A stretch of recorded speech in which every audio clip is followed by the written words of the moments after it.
आदाब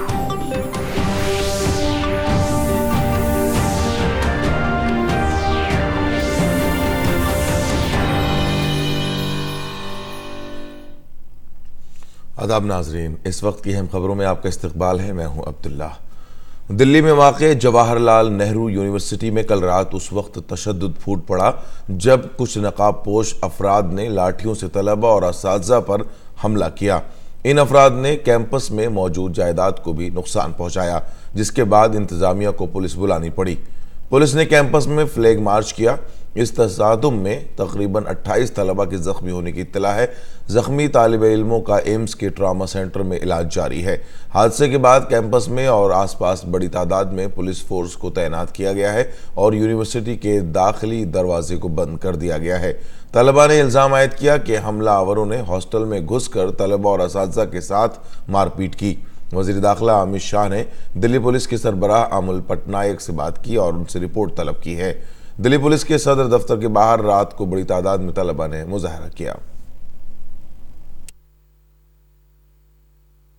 दिल्ली पुलिस ने कहा है कि जेएनयू कैंपस के अंदर सूरत हाल मामूल के मुताबिक है। हालांकि कैंपस के अंदर कुछ जगहों पर पुलिस फोर्स तैनात की गई है।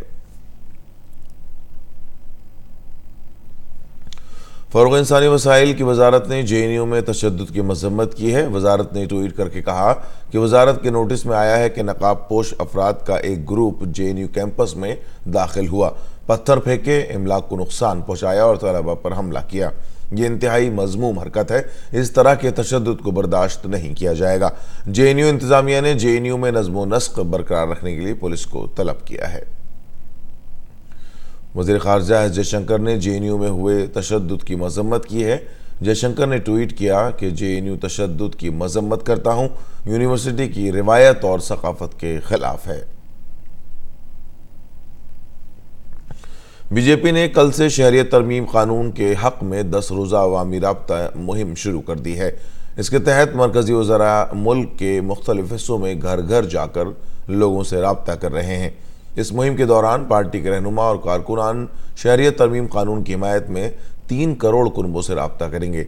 इस मुहिम के तहत बीजेपी ने एक टोल फ्री नंबर भी जारी किया है, जिस पर कोई भी शख्स मिस्ड कॉल देकर CAA के हक़ में अपनी हिमायत दर्ज कर सकता है। शहरियत तरमीम कानून के सिलसिले में राजधानी दिल्ली के श्री फोर्ट ऑडिटोरियम में मरकजी वज़ीर रविशंकर प्रसाद ने शहरियत तरमीमी कानून पर गलत फहमी से सच की जानिब प्रोग्राम में हिस्सा लिया। इस मौके पर उन्होंने एक किताबचे का भी इजरा किया।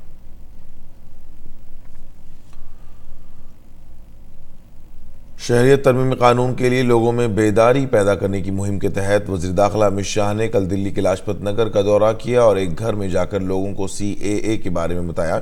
वज़ीर दाखिला ने इस दौरान पार्टी की तशहीरी मुहिम के पर्चे भी तकसीम किए।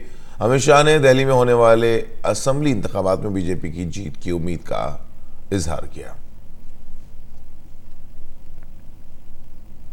वज़ीर दिफा और बीजेपी की सीनियर लीडर राजनाथ सिंह ने अपने पार्लिमानी हल्का लखनऊ में शहरियत तरमीम कानून की हिमायत में अवामी राब्ता मुहिम में हिस्सा लिया। उन्होंने मुस्लिम बरादरी से गुमराह न होने की अपील की। वाशिंगटन में शहरियत तरमीम कानून की हिमायत में बड़ी तादाद में लोगों ने रैली निकाली। CAA से मुतालिक लोगों को बेदार करने के मकसद से रैली निकाली गई। भारतीय परचम हाथों में लिए हजारों अफराद ने कानून की हिमायत में मुजाहरा किया। अक़लियती तबके से ताल्लुक़ रखने वाले 25 साल के एक सिख लड़के रविंदर सिंह का पाकिस्तान के पेशावर में नामालूम हमलावरों ने कत्ल कर दिया है। लड़के की लाश चमकानी पुलिस स्टेशन के नज़दीक पड़ी मिली। मामले की जांच जारी है। पुलिस ने बताया कि रविंदर सिंह खैबर पख्तूनख्वा के संगला ज़िले से अपनी शादी की खरीदारी करने पेशावर आया था। रविंदर के भाई हरमीत ने कसूरवारों को जल्द अज जल्द गिरफ्तार करने का मुतालबा किया है। दरियासना भारत ने इस वारदात की सख्त अल्फाज में मजम्मत की है। भारतीय वजारत खारजा ने कहा है कि पाकिस्तान अक़लियतों को निशाना बनाकर किए जाने वाले कत्ल की वारदातों को फौरी तौर पर रोके और उन वारदातों के मुजरिमों को जल्द से जल्द सज़ा को यकीनी बनाए। वजारत खारजा ने कहा है कि पाकिस्तानी हुकूमत दूसरे मुल्कों को दर्स देने के बजाय अपने यहाँ अक़लियतों को तहफ़्फ़ुज़ फराहम करे। इराक़ी पार्लियामेंट ने एक करारदाद को मंजूर करके तमाम गैर मुल्की फ़ौजियों को मुल्क छोड़ने को कहा है। अमेरिका के जरिए किए गए हवाई हमले में ईरान की कुद्स फोर्स के सरबराह जनरल कासिम सुलेमानी की मौत के बाद इराक की पार्लियामेंट ने इस करारदाद को मंजूर किया है। इराक में फिलहाल अमेरिका के 5000 फौजी हैं। पार्लियामेंट ने हुकूमत से यह भी कहा है कि वो गैर मुल्की फौजियों को इराक की ज़मीन, फ़ज़ा और पानी को इस्तेमाल न करने दे। इराक की पार्लियामेंट ने हुकूमत से यह भी कहा है कि अमेरिकी फ़ौज से तमाम तरह की इमदाद बंद की जाए। नाज़रीन, 6 बजे की खबरों में फिलहाल इतना ही। इजाज़त दीजिए। आदाब।